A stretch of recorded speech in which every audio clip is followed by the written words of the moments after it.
నేను నిన్ను నిజంగా ప్రేమించనట్లయితే నాకు దివ్య ప్రేమ లేదనే నిందను ఆరోపించటం సమంజసమే.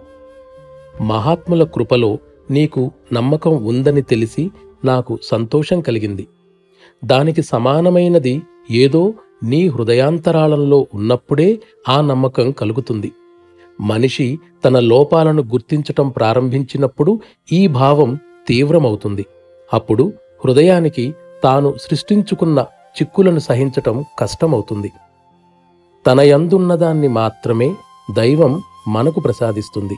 మనమేమో మన ప్రయత్నాలతో సృష్టించుకున్న దానిని మాత్రమే మనలో పోగు చేసుకున్నాం.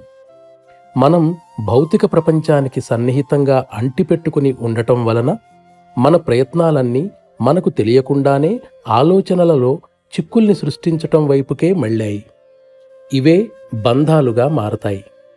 వాటి ప్రభావం మూలంగా మొట్టమొదట్లో మనకు ప్రసాదించబడిన దాన్ని సంపూర్ణంగా నిర్లక్ష్యం చేసి ఆ బంధాలన్నీ దైవం నుండే వచ్చాయని మొరపెట్టుకుంటాము.